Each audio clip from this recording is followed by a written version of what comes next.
یه سوال خیلی ساده. اگه همین الان ازتون بپرسم نماد اصلی استایل و ظرافت زنانه چیه، احتمالاً 90% بدون معطلی بگید کفش پاشنه بلند. اصلا مگه میشه کمد لباس یه خانومی رو باز کنی و حداقل یه جفت پاشنه بلند توش نباشه؟ اما چی میگی اگه بهت بگم این کفشا در اصل نه برای خانوما طراحی شده بود، نه اصلا ربطی به زیبایی و مد داشت؟ قراره تو این ویدیو یه رازی رو براتون باز کنم که شاید باورتون نشه. این کفشا مال خشن‌ترین و قوی‌ترین جنگجوهای تاریخ بودن. از همه جالبتر و جذابتر، این اختراع کار اجداد خودمون توی ایرانه. بله درست شنیدید، کفش پاشنه بلند اختراع مردای ایرانیه.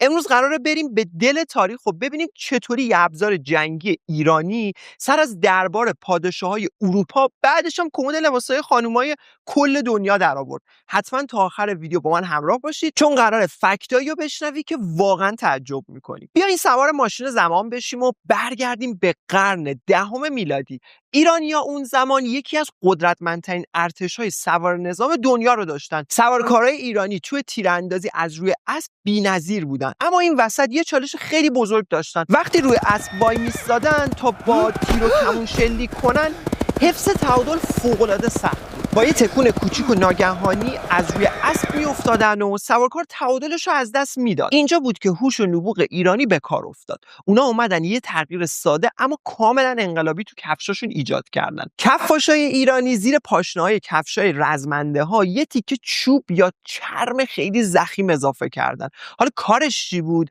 این پاشنه‌ها دقیقاً میرفت تو رکاب اسب و قفل میشد. اینطوری سوارکارا میتونستن با خیال راحت و مسلط روی اسب بایستن بدون اینکه نگران افتادن باشن. 360 درجه بچرخن و به سمت دشمن تیراندازی کنن. پس پاشنه بلند تو قدم اول اصلا یه مد نبود، یه تکنولوژی نظامی پرکاربرد بود برای پیروز شدن تو میدون جنگ. خب حالا شاید از خودتون بپرسید حالا این کفشا چجوری سر از اروپا در آوردن؟ داستان از اوایل قرن 16 یعنی زمان صفویه و دوران شاه عباس بزرگ شروع میشه. تو سال 1599 میلادی ایرانی‌ها یه هیئت دیپلمات بزرگ فرستادن به اروپا تا علیه امپراتوری عثمانی متحد بشن.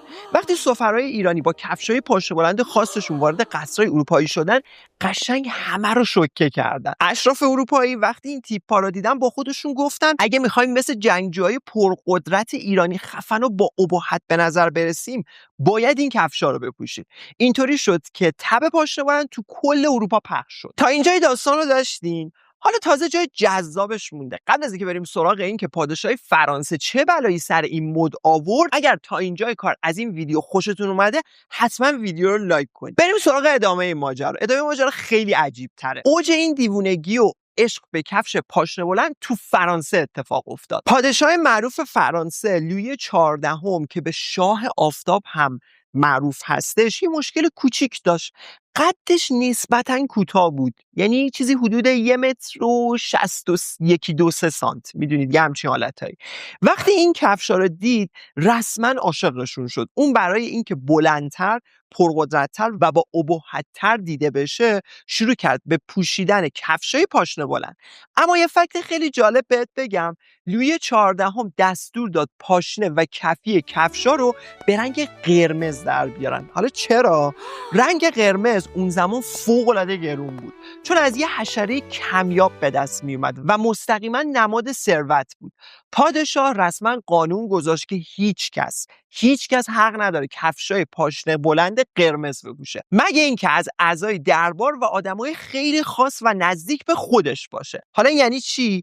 یعنی هر کسی کفش پاشنه بلند قرمز میپوشید و تو خیابون راه میرفت معلوم میشد که از دوستای صمیمی پادشاهه. تازه شاید برات جالب باشه بدونی برند لوکس کریستین لوبوتان که الان توی دنیا خیلی معروفه و کفشیای قرمزش خیلی ترکونده، این ایده رو از لویی 14 الهام گرفته. اما چطور شد که این کفشای مردونه رسید به خانوما؟ تو قرن 17 میلادی یه موج جدیدی بین خانومای اروپایی راه افتاد. خانوما برای اینکه نشون بدن با مردا برابرن و میتونن همونقدر قدرت اجتماعی داشته باشن، شروع کردن به استفاده کردن از المان‌های مردونه برای استایلشون. اونا موهاشون رو کوتاه می‌کردن، لباسای مردونه می‌پوشیدن و بله دقیقاً همون کفشای پاشنه بلند مردونه رو می‌پوشیدن. به مرور زمان پوشیدن پاشنه بلند بین زن‌ها انقدر زیاد و رایج شد که مردا کم کم احساس کردن این کفش دیگه اون حس خشن بودن و مردونه بودن سابق رو بهشون نمیده. با شروع عصر روشنگری توی قرن 18 مردها کلا رفتن سراغ لباسای ساده تر و تیره تر و کاربردی تر و کفش پاشنه بلند رو برای همیشه به خانوما واگذار کردن. اینجوری شد که یه چیزی که نماد مردونه بودن بود تبدیل شد به نماد ظرافت و زنانگی تو کل دنیا. قبل از اینکه ویدیو رو تموم کنم میخوام 3 تا فکت دیگه هم بهتون بگم که ببینید چقدر این ماجرا ریشه تاریخی داره. اول اینکه این چکمه های کابویی خفن تو فیلم های وسترن هستش که دیدی پاشنهاشون کج و خاصه، شاید باورت نشه ولی استایل اونا هم دقیقاً کپی همون کفشای سوارکاری ارتش ایرانه. یعنی همون تکنولوژی قفل شدن پاشنه تو رکاب اسب که ایرانی‌ها اختراع کردن قرنا بعد رسید به غرب وحشی و شد نماد کابوی ها. دوم اینکه فکر می‌کنی پاشنه بلندای مردونه اون موقع نهایتاً 2-3 سانت بود؟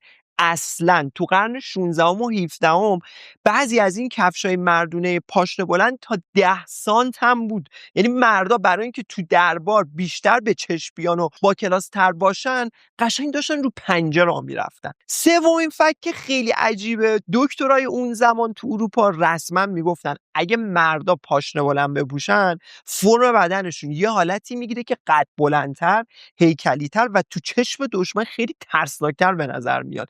یعنی پوشیدن پاشنه بلند غیر از مد رسما یه ابزار برای جنگ روانی هم بودش. خب رفقا دیدید چطوری یه ابزار خیلی کاربردی تو میدون جنگ ارتش ایران تبدیل شد به نماد مد و زیبایی تو تمام جهان. واقعا تاریخ پر از این شگفتیاست. حالا نوبت شماست، برام تو کامنت ها بنویسید به نظرتون اگر الان تو همین زمان خودمون دوباره کفش پاشنه بلند برای مردم مد بشه حاضرید بپوشیدش؟ نظرتون تو کامنت ها برام کامنت کنید. اگر از این سبک ویدیوهای تاریخی و فکت های عجیب خوشتون میاد حتما کانال کانگو رو سابسکرایب کنید، اون زنگوله رو اگه بزنید متوجه میشید که ویدیوهامون کی آپلود شده. مرسی که تا اینجای ویدیو با من بودید، تا ویدیوهای بعد میبینم.